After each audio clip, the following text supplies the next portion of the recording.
चुनाव में हम अकेले, कांग्रेस जो है अकेले चुनाव लड़ेगी, ये स्टेटमेंट कैसे देखते हैं? समाजवादी पार्टी का क्या स्टैंड रहेगा आने वाले चुनाव में? समाजवादी पार्टी ने हमेशा ये कोशिश किया है कि सेकुलर वोटों का बंटवारा ना हो।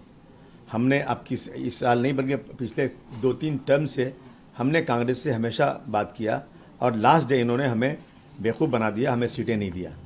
और अभी इस इलेक्शन में जो कांग्रेस ने बिहार में किया है ना, पूरा देश जिनको थू थू करेगा। और जो इंडिया अलायंस है ना, मैं समझता हूँ भी बरकरार नहीं रहेगा और सिर्फ कांग्रेस की वजह से हम ये जो हो रहा है देश में ना, ठीक नहीं हो रहा है। हम जो है उस पार्टी के साथ अलायंस कैसे करें? हम जो पार्टी वादा करती है कि हम मुसलमानों को 5% रिजर्वेशन देंगे और जब सत्ता में आती है तो भूल जाती है। वो पार्टी जब यहाँ पे 12-12 लड़के जेल में बंद थे, बेगुनाह बच्चे, मैं गारंटी ले दुनिया की किसी अदालत के सामने मैं प्रूव कर दूंगा कि ये बच्चे जो है ना, इनको कहीं पता ही नहीं कि कहाँ ब्लास्ट हुआ और इनको जो है 19 साल जेल में रखा गया। और एक ईमानदार जज ने हिम्मत किया और उसने जो फैसला सुनाया कि ये बेगुनाह है, इनको काली कोठरी से निकाल दो। ये खुली हवा में जब आए तो कांग्रेस की यहाँ की लीडर ये कहती हैं कि मुझे आपत्ति, ये कैसे छूट गए ये लोग? तो ऐसे लोगों के साथ तो हम भी नहीं हाथ मिला सकते। दूसरी तरफ जो लोग यहाँ पे इलेक्शन लड़ रहे हैं और दूसरे जो लोग हैं, अब देखिए भगवान राम से प्रेम करते हैं, ये जो है विश्वनाथ भगवान से प्रेम करते हैं, लेकिन जहाँ संगम में जो लोग नहाने जाते हैं करोड़ों लोग, ये कहते हैं कि वो बदबूदार पानी में नहाने जाते हैं लोग। वहाँ के लोग यहाँ आते हैं, बिहार के लोग यहाँ आते हैं और उनको मारते हैं, उनको गाली देते हैं, उनको बिल्कुल मतलब गलत नज़र से देखते हैं। और एक साहब दूसरे हैं जो कहते हैं कि हमें गर्व है इस बात का कि हमारे लोगों ने बाबरी मस्जिद तोड़ा। यानी हिंदू मुस्लिम की लड़ाई करने में आपको गर्व आता है। तो ऐसे लोगों के साथ समाजवादी पार्टी कभी अलायंस नहीं करेगी, हम अकेले इलेक्शन लड़ेंगे। जिस तरीके से हमने देखा कि पुणे में जो शनिवार वार है, वहाँ पर जो महिलाओं ने नमाज पढ़ी, अब उनके बाद मामला दर्ज हो गया। नीतीश राणे कह रहे हैं अगर हम हाजिर में हनुमान चालीसा पढ़ेंगे तो चलेगा क्या? नीतीश राणे का धंधा यही है, बेचारे के पास दूसरा कुछ काम ही नहीं है। अब हाजी अली में क्यों आप आज करेंगे? क्या वो जहाँ पे उन्होंने नमाज पढ़ी थी, क्या वो जगह जो है मंदिर थी क्या? वो मंदिर तो नहीं थी। अगर मंदिर भी होती, कोई नमाज पढ़ लेता तो कोई बात नहीं। अगर आप हाजी अली में गए हैं और आपका टर्म फिक्स है कि आपको 2 बजे ही नमाज पढ़ना है और आपका टाइम हो जाए, आप वहाँ से कहीं नहीं निकल सकते, तो वहाँ आप पूजा कर सकते हैं, कोई मना नहीं करेगा आपको। मुसलमानों का दिल बड़ा है, ऐसा कभी नहीं। आप लोगों की तरह से हम लोग ना इसी चीज़ लुच्चागिरी नहीं करते। और वो जो था, मैं समझता हूँ कि जो है ये शनिवार वाला जो है, यहाँ पे ये पेशवा बाजी और रहते थे और उनकी एक बीवी थी जिनका नाम था जो मुस्लिम थी, मस्तानी नाम था। मुस्लिम रहती थी वहाँ पर, नमाज़ पढ़ती रही होंगी, वो नमाज उनके लिए भी फ़र्ज था।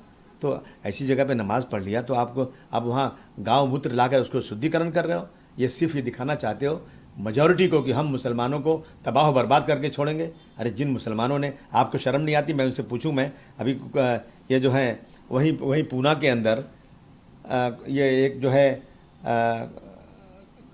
मुरलीधर खूनिया मंदिर, किसी ने मुझे बताया अभी, मुरलीधर खूनिया मंदिर है जिसके उसकी मूर्ति को वहाँ के पेशवा को पसंद आया, वो उसको लेना चाहते थे, लेकिन मंदिर के मालिक ने 50 अरबी सिपाहियों को तैनात किया कि वो इस मंदिर को कोई निकालने ना पाए। और उन्होंने फिर बाद में वो अंग्रेज़ भेजे, अंग्रेज़ों ने 50 को मार दिया, लेकिन इन मुसलमानों ने मंदिर से उस मंदिर से मूर्ति को निकालने नहीं दिया। ये कुर्बानी आप नहीं आ सकती। मुसलमान हिंदू कैसे आपस में रहते थे? और आप लोग 70-75 साल हुआ देश को आज़ाद होके, आपको 10-12 साल से सत्ता मिली है और आप लोग जो है ऐसा खूनी नाच रहे हो कि सिर्फ और सिर्फ नफरत नफरत नफरत। पूरी दुनिया देख रही है आपकी नफरत को।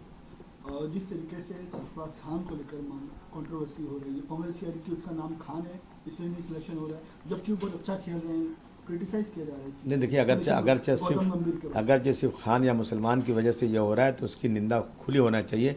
और लोग जो कह रहे हैं ये सच्चाई भी है कि मुसलमानों को ये हर एरिया से बेइज्जत करना, उनकी मस्जिदों में नमाज नहीं पढ़ने देना, हर तरह से मुसलमानों को ये लोग जो है ना दबा के रखना चाहते हैं। तो ये अगर ये सब चीज़ें हो रही तो मैं इसकी निंदा करना चाहता हूँ। तो आप ईमानदारी के साथ जो अच्छे खिलाड़ी हैं, चाहे किसी धर्म के भी हो, उनको खिलाना चाहिए। वही हम देख रहे हैं कि हलाल सर्टिफिकेशन की बात की गई योगी आदित्यनाथ ने कि यूपी में तो बैन है और इसका जो पैसा जो होता था वो टेररिज्म, लॉ, जिहाद, इसके लिए यूज़ किया जाता था। मुसलमानों का 1 रुपया भी टेररिज्म या जो है आतंकवाद के लिए, बिल्कुल नफरत के लिए बिल्कुल नहीं करता। मैं गारंटी ले सकता हूँ। ये सिर्फ और सिर्फ ये जो है ना मुसलमानों को मेजॉरिटी में बदनाम करने के लिए, उनकी हिस्ट्री को ख़त्म करने के लिए ये सब बातें कर रहे हैं। मैं समझता हूँ कि ये पानी सर से ऊंचा हो रहा है।